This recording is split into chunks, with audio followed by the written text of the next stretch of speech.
Hello, my name is Ezra Garza, and this is Chapter 3 of When Alter Egos Come to Life, a Markiplier fanfiction. Sarah's POV. I sat up scared, all alone in a bed. I looked around me. This isn't my room. I removed myself from the red satin bed, inspecting the room further. There was a vanity located on one side, a bedside table accompanying it. There was a note there. I opened it up. Dear human, please come join me downstairs when you are ready. If you require a bath, then go to the door near the vanity. Doc. I was about to smell myself when I realized I'm not at a good place to shower. Have I been kidnapped? Or is I abducted? Wait, that doesn't matter.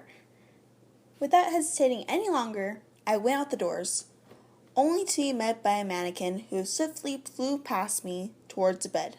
Oh, golly! I took off. I reached the bottom of the lace stairs, looking around. Morning. I turned around to see Dark rubbing his eyes, much like a child who had been woken up a little too early. Hello? Come on. He began to walk groggily down a long hallway and I followed. I wanted an explanation, but he didn't seem to be in the mood. We reached what seemed to be a dining room, a long black tablecloth with red diamonds scattering it. Dark sat at one end and I took my place at the other. A couple of mannequins appeared with a plate of eggs and really burnt toast, along with some coffee that I lightly turned down. Dark drank about a good 3 cups, after each one glaring at me, as though I was the cause of his bad mood. After his 4th cup, he stared at me once more. So, he started, do you have a name? I looked around to make sure he was addressing me. My name is Sarah. He nodded. Then he began to eat, in which I followed suit. He kind of reminded me of a child, not like a demon-like creature I just met yesterday. So, Sarah, you're probably wondering why you're still here. I nodded. Well, we would have sent you back, but it seems like something wants to keep you here. Admittedly, I did try to control you, but as you could tell, he gestured to himself, I'm still very much me. Does that usually— No! He yelled. I kept my tongue, but he was sort of amusing. What are you looking at? Well, it's not like there's much to stare at in general here. I'm kind of stuck with either you or the mannequins, I commented. Oh. Right. He breathed and requested another cup of coffee. Breakfast ended soon after, and he sent me to the room, saying he has to do a few things before answering any more questions, but to feel free to look around the place. And, of course, having nothing better to do, I decided to do so. I exited my room to explore the large place. Mannequins zoomed left and right, not really jarring me as much as they did in the beginning. Besides, they were mostly focused on whatever task Dark had assigned them. I first walked around the floor I was on, seeing that itself was pretty large in itself. Looking up, I noticed there was a good 2 other floors above me, and that can be saved for another day. Anywho, I walked around on this floor, seeing there are so many doors, most of which seemed odd. Odd in Darkiplier's castle, at least. There was a giant pink mustache on the door with some minor strikings of pink and scratches as well. As if someone was trying to force up the door, I passed over to the next door. There was a chrome sign on the door, digitalized, and there's a loading bar over it. Huh. Who would have thought? Then I came to a final door that was just black. There were no designs, nothing. It was black. It was so black you'd probably not even notice there was even a door. I was about to touch it to make sure there was a door when I was suddenly blocked by a mannequin. I moved around it, but it made an effort to be in front of me, blocking my way to the door. May I please get by? It shook its head. Why? No response. He doesn't have a mouth, Sarah. I sighed and turned around to go look at the other parts. There's a long hallway leading down to another place. Before I could go down it, however, I heard a loud bang, and something is crashing down along with a few yelps and yelling. I ran to the source and once again found the mannequin blocking the door. Mannequin, please let me through. No response. Look, can't you hear anything happening on the other side of the door? No response. Forget this. I ran to go and grab a chair from my room, and I was about to ram myself through when the door burst open and two people came flying out on clouds, one pink and the other black. Wilford, you need to help me with this. No, she's not my problem. I just live here. But you know more about the other world, and I've seen you open the portal before. That was in order to get Mark away from that slender fellow. You know we only are able to get out if a human follows in here or if he's in extreme trouble. A door opened and I hear a voice mumble out. What are you fools up to? I'm trying to upgrade and your fuss is making it difficult. I looked to the voice that was standing in front of the chrome door, a blue shirt with a white G on it, being his clothing, along with some jeans and a pair of glasses. It's not my fault. He isn't helping me with her, Dark called, still chasing after the man known as Wilford.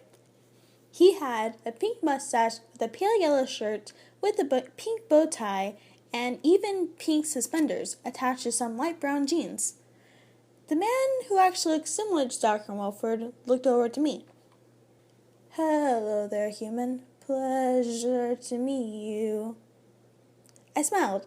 Well, at least you gave me a good welcome. I appreciate it. He tried to share the smile back. Smack that smiles back, goldfish. No? Okay.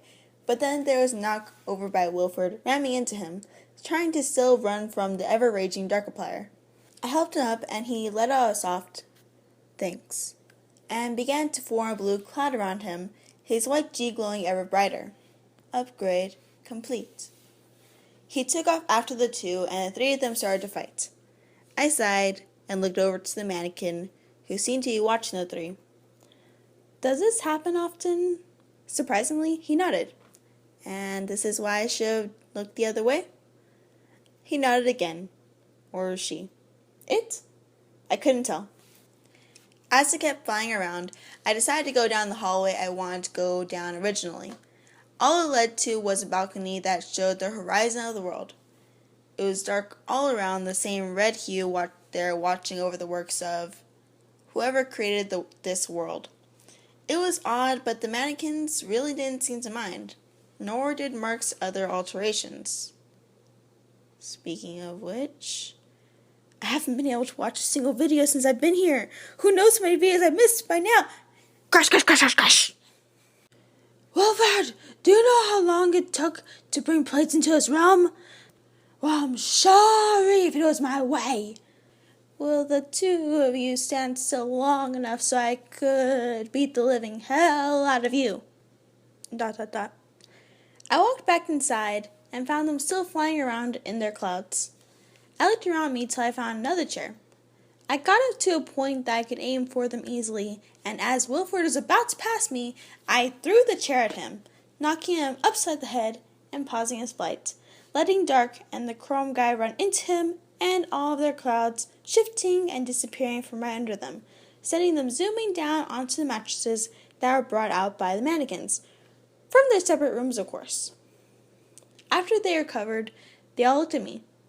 Hi, what was that for? Wilford demanded. I slid down the railing of the stairs and faced them, holding another chair in my grasp because they were so useful. Listen up. My name is Sarah.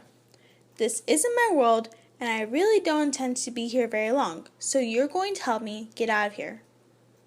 Dark disappeared and reappeared in front of me, his eyes especially dark. And what makes you think we'll do such a thing? I grinned, catching him off guard, and threw the chair at a wall, nearly putting a hole in it. Or I will make your life a living hell. You don't take a female away from her video watching. He scowled. Hey, Sarah. Yeah? If you let me access your account, I could... No, what do I call you? Google. I would rather not. Considering there are other things on that account, including personal fanfiction, I would really rather not. He sighed and went a little ways away. Well, it's not like we know what to do, little lady, Wilford drawled, beginning to twirl his mustache casually. We only wait for humans to come down here. And how long does that take? It really only depends. Maybe a week, maybe a month, even a good year sometimes before I went up to him and grabbed him by his collar. You mean that I'll be deprived of seeing Marky Moo for a long time? I mean, I can't control that. He pulled out again. All I can do is pull out weapons on command. Well, you better be pulling out something that makes a portal open up for me so I could go back home, because I'm feeling a bit of an itch to possibly burn off that pink little mustache of yours. I didn't know what caused the sudden flare, but he was quite scared. I let him go, and I began to retreat to my room. I'll leave fighting it up to y'all. Bye-bye. By the time I reached my room and closed the door, I felt a pain enter through my bottom regions and my face retracted. Oof. Oh no. I ran to the restroom and barely made it to the toilet before my lower regions began to flow out the old blood. Great. Just great. I ended up cleaning the mess as best I could, but I knew the first couple of days were going to be a drastic flow and some hormonal reactions. I went to the bedroom after washing my hands and sat on the bed, holding my lower tummy. If they see me like this, I know I'd be in trouble. I think I'm going to just sleep for a little while. As the pain kept flowing around in my system like ripples of waves, I tried to calm my head and get some rest. Doc's POV. Who does she think she is? Although I didn't understand this, I saw that Wilford was already trying to use Google's web as a source of information, much to Google's dislike. Google, find any links about the connection of alter egos to the owner. I have found a few links that include Dark X readers, Markiplier's other sites, and more fan. Hey! Quit using me like a tool. Too bad. I have mustache online here. Google. Wilford, stop this. Don't you even realize Google's database only runs on information known by the humans or guessed by them and has no real link to us? Well, it's worth a shot. Google. Wilford, she can't even hurt us. You know we can't die unless Mark gets his butt whooped. I know, but that doesn't mean there aren't other things like us here, such as your precious plates or your chairs, in which your mannequins have to grab if they are even able to remember what it is you asked for, and my mustache. I scowled and looked up to our room, in which she had retreated into just 20 minutes ago. I don't care who she thinks she is or what kind of power she feels she has over us. I am not going to let this slide. I teleported in front of our room and opened the door. Sarah! I want to have a word with... I paused when I saw she was on the bed, her face slightly twitching in pain. She partially opened her eyes, which were partially glassy, and mumbled out something before wincing in pain and holding her lower part of her stomach. Something inside me felt pain, and I approached her warily, unsure of what to do. Her face twitched in pain again as I got closer, and soon I was right next to her bed. I felt her head and found it not be hot, so it wasn't a fever. I kept observing her hands, which were formed protectively around her regions, but I found the situation wasn't helpful. So instead of letting her continue, I removed her hands and pressed my hand against the region, seeing her face have no change. Then I began to heat up my hand, and although she only flinched a little, her face was calming down a bit. She began to mumble some things, but before I could investigate, she pulled me down next to her, and I found myself lying very close to her. On any other day, I would find this amusing and would try to conquer her, but I don't think it would be wise to deal with a creature in this state. I ended up laying with her for about an hour or so, maybe more, but eventually she had let me go, much to my liking, but also... I shook off the thought and headed out of her room, closing the door behind me. So, did you have your word with her? I turned around to see Wilford and Google standing there, arms crossed, looking at me expectantly. Yes, of course I did. Then what took you so long? He was probably having his way with her as well, if you know what I mean, Wilford commented slowly, but still having again plastered on his face. I didn't comment and went past them, wanting to ask Google a few questions about what may be happening to her, but wary of their reactions to my concerns. It's not that I like her or anything. She's just under my care till we get her to her world. I kept this thought going through my mind as I ordered some of my mannequins to go and find a heating pad. This has been Chapter 3. Thank you all so much for listening. Bye-bye.